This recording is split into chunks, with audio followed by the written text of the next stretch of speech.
E aí, galera do Museu da Pelada, meu nome é Daniel Perpétuo, estamos aqui em Niterói com esse cara, Paulo Campos, um grande treinador. Paulo, vou começar com uma história que essa semana encontrei Jair Marinho na rua, aqui em Niterói, e ele vestiu uma camisa que enaltecia os atletas de Niterói, principalmente os 4 campeões do mundo. Queria que você lembrasse mais gente de Niterói. Daniel, é um prazer muito grande, um prazer falar com os amigos do Museu da Pelada.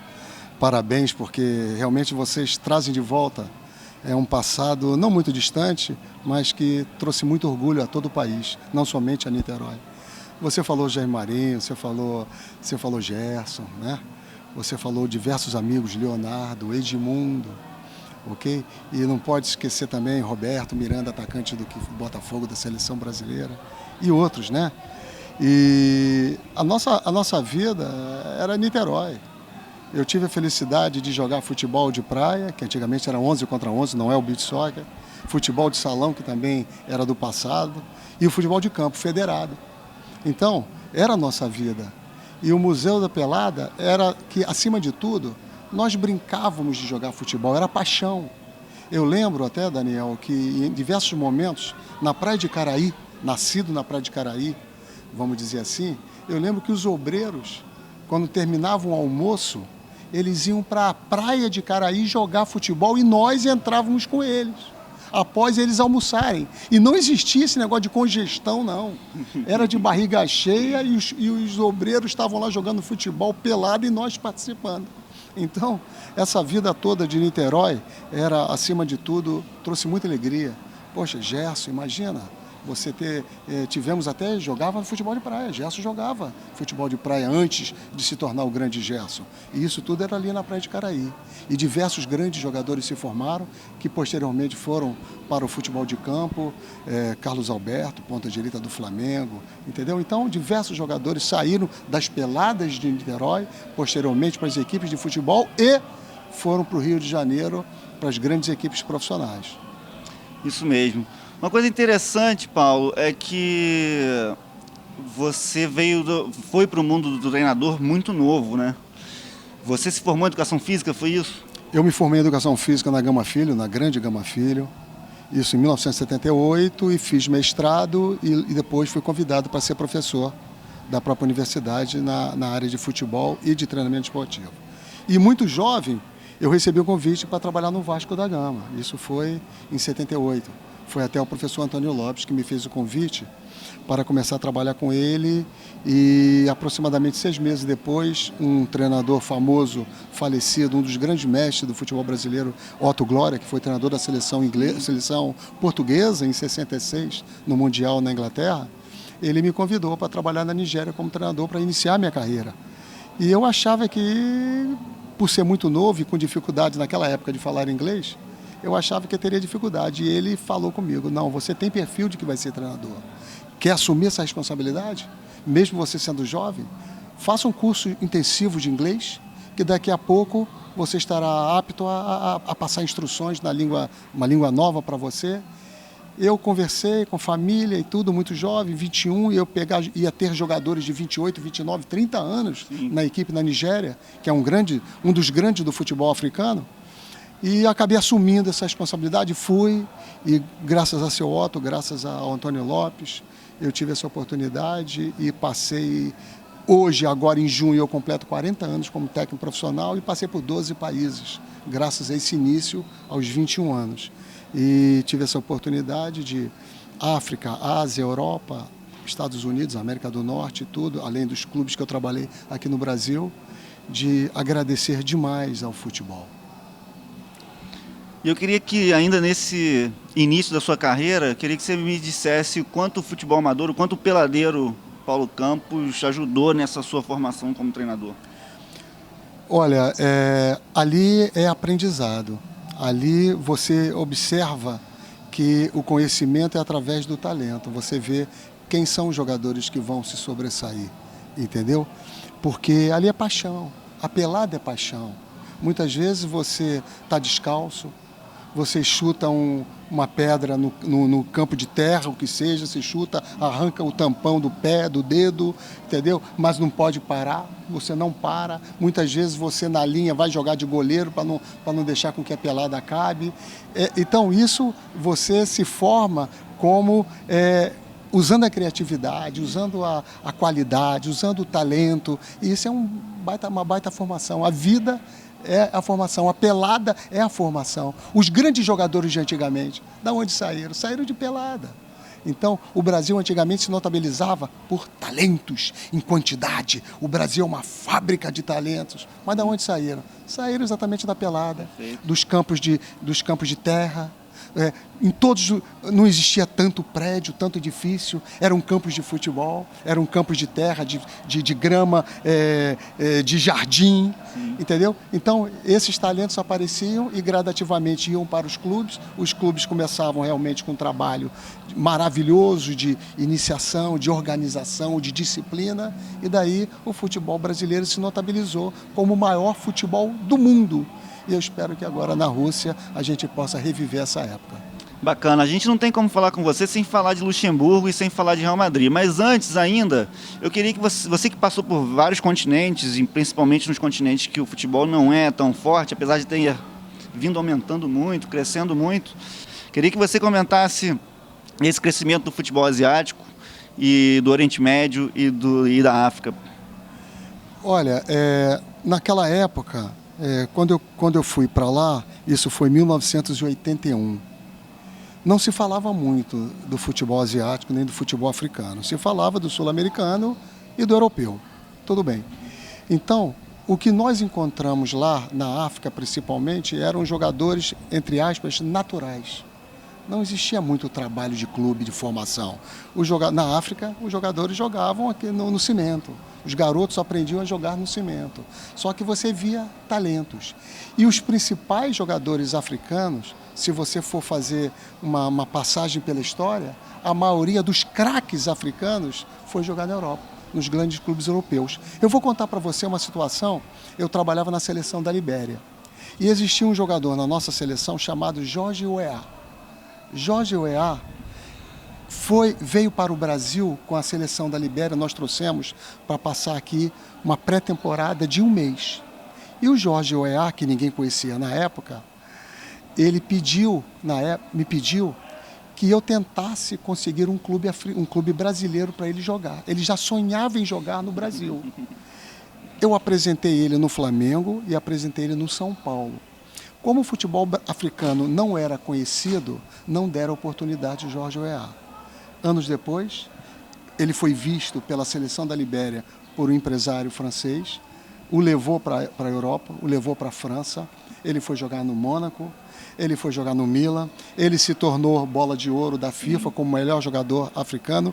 Hoje em dia ele é presidente do país Libéria, então não se dava muito valor. E na Ásia era um futebol que também não era conquistado pelos atletas. Só que foi dada a oportunidade de inúmeros treinadores brasileiros de renome fossem trabalhar na Ásia, principalmente no Oriente Médio, como você falou. E eu vou lembrar para você, por exemplo, Parreira, Zagallo, Didi, Tele Santana, Felipão, Antônio Lopes, Vanderlei Luxemburgo e outros.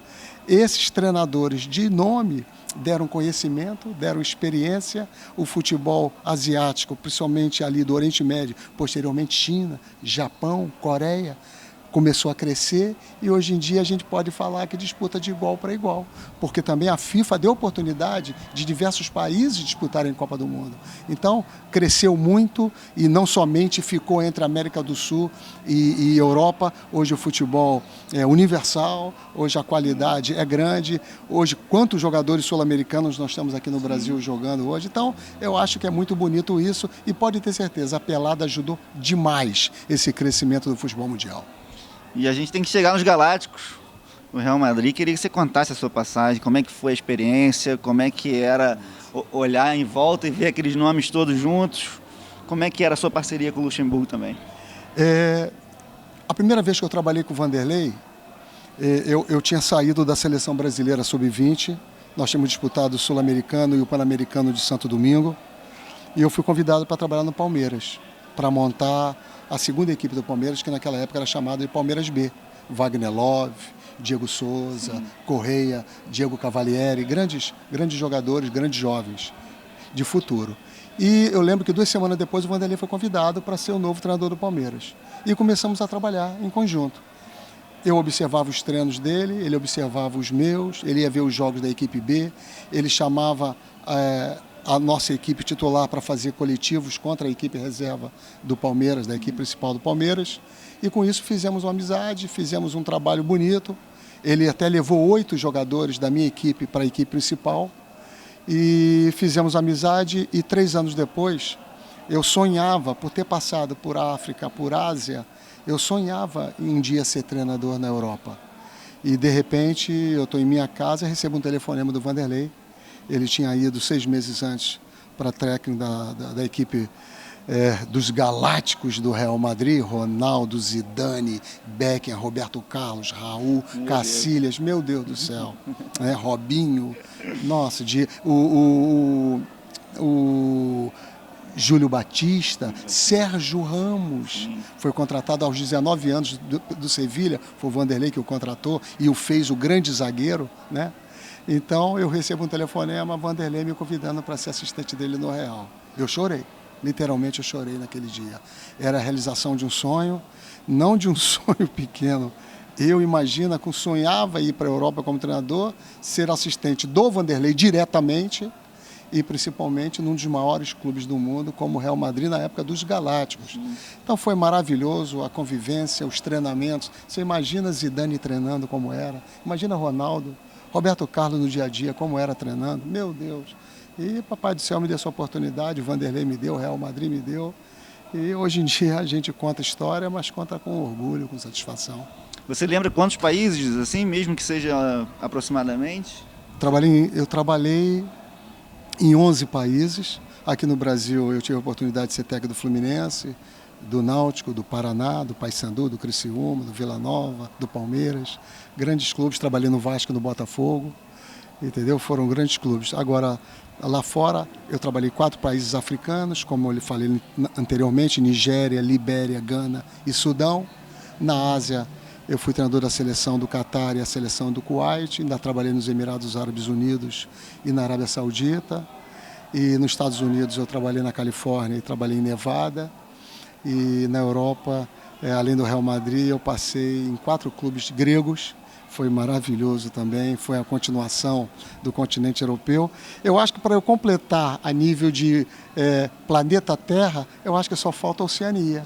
Quem sabe um dia eu possa ir para a Austrália ou para a Nova Zelândia e completar, né, vamos dizer assim, um técnico do planeta. É um novo mercado que vem crescendo, inclusive a gente vê a Austrália, né, chegando na Copa do Mundo. Verdade. E já fazendo jogos bons. Verdade, Daniel. Você pode ter certeza que tem grandes jogadores lá, tem muitos jogadores também que se naturalizam, né, australianos ou neozelandeses, mas é um grande futebol, seria muito interessante também. E aí, ano passado no Londrina, você estava como coordenador técnico, já é uma nova experiência, como é que você já estava fazendo?